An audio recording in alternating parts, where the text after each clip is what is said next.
बंगाल में स्थिति खराब है। चुनाव के परिणाम के बाद जबरदस्त हिंसा हो रही है और बड़ी खबर इस वक्त आ रही है बंगाल से। बंगाल की हिंसा पर प्रधानमंत्री नरेंद्र मोदी ने राज्यपाल जगदीप धनखड़ से बातचीत की है।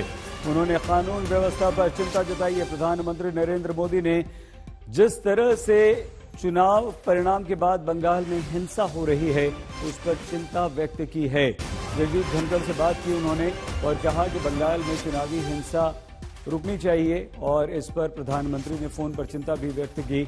लेकिन उधर राज्यपाल ने कहा कि मैंने ममता बनर्जी से बात की है। 6 वरिष्ठ पुलिस अधिकारियों को 6 इलाकों में भेजा है।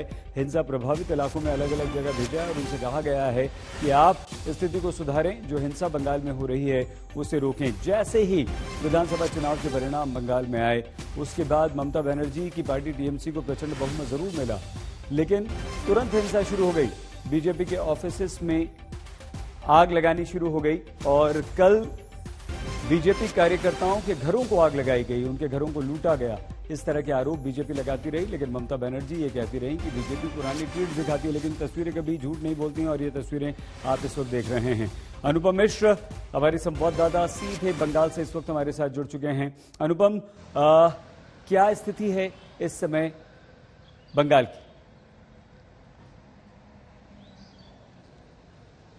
जी देखिए, बंगाल में चुनाव बाद जो रिजल्ट आया रविवार को, उस दिन शाम से ही जो हिंसा शुरू हुई है, आज भी अभी तक रिपोर्ट्स आ रही हैं कई जगह से, खास तौर पर बर्दवान, कूच बिहार और बीरभूम, इन 3 जिलों में सबसे ज़्यादा हिंसा की खबरें हैं और जो लगातार चल रही हैं। और प्रधानमंत्री नरेंद्र मोदी ने अभी जो खबर आई है, गवर्नर जगदीप धनखड़ से बातचीत की है, चिंता जताई है इन हिंसा की घटनाओं पर। और अभी तक लेकिन बहुत ज़्यादा रोकथाम की कोशिश हमें दिखाई नहीं पड़ रही है। अच्छा अनुपम, ये बताइए और क्या इस बात में कितना दम है जो बीजेपी की तरफ से आरोप लग रहे हैं कि पुलिस कुछ नहीं कर रही है? वहां पर टीएमसी के लोग निकल रहे हैं और बीजेपी के दफ्तरों में आग लगा रहे हैं, बीजेपी के कार्यकर्ताओं को मार रहे हैं, पीट रहे हैं, उनके घरों को तोड़ फोड़ रहे हैं। जी देखिए सईद, सिर्फ बीजेपी के ही लोगों को पीटा जा रहा है या मारा जा रहा है ऐसा नहीं है। अब तक कम से कम 4 टीएमसी के कार्यकर्ताओं की भी मौत हुई है। आईएसएफ के एक कार्यकर्ता की मौत हुई है। बर्दवान में एक महिला की मौत हुई है जिसे सीपीएम भी क्लेम कर रही है कि उनकी कार्यकर्ता है, बीजेपी भी और टीएमसी की। लेकिन और बीजेपी के भी 6 कार्यकर्ताओं की मौत हो चुकी है। तो ये दोनों तरफ से हो रहा है, टीएमसी की तरफ से भी हो रहा है, बीजेपी की तरफ से भी हो रहा है। लेकिन इन घटनाओं में पुलिस बहुत जगह पर जो हमें खबर मिल रही है कि जिस तरीके से उसे काम करना चाहिए, रोकने के लिए जो कड़ाई करनी चाहिए, वो कड़ाई देखने को नहीं मिल रही है। पुलिस को बहुत ज्यादा तत्पर होना होगा और बहुत ज्यादा कड़ाई करनी होगी। कुछ जगहों पर तो पुलिस कोशिश कर रही है। हमें कुछ देर के लिए आपको रोकना पड़ रहा है, पर बाद में आपकी पूरी बात सुनेंगे। तो कोलकाता में जिस तरह से हिंसा हो रही है, बीजेपी का आरोप है कि हमारे कार्यकर्ताओं को मारा जा रहा है, उनके साथ अन्याय किया जा रहा है, उनके घरों को तोड़ा जा रहा है और ये टीएमसी और ममता बनर्जी की शह पर हो रहा है। संबित पात्रा ये आरोप साफ लगा रहे हैं। इससे पहले हिंदुस्तान में कभी इस प्रकार का मंजर किसी चुनाव के बाद किसी भी राज्य में हम में से किसी ने नहीं देखा था। बहुत दुखद है। धू धू करके आज बंगाल जल रहा है।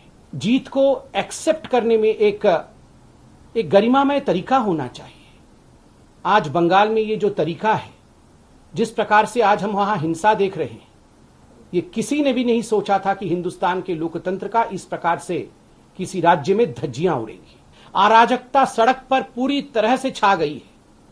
काले बादल आज बंगाल के ऊपर हिंसा के रूप में मंडरा रहे हैं और संपूर्ण रूप से वहां जो प्रशासन है वो चरमरा गई है, वो समाप्त हो गया है। ये प्रशासन द्वारा स्पॉन्सर्ड हिंसा है, अराजकता है, आगजनी है, बलात्कार है। जो सेवक होता है वो इस प्रकार नहीं कहता है। आज पूरा हिंदुस्तान, पूरा विश्व देख रहा है बंगाल में क्या हो रहा है। और शांति की अपील भी आप इस प्रकार करती हैं। शांति की अपील में भी अशांति।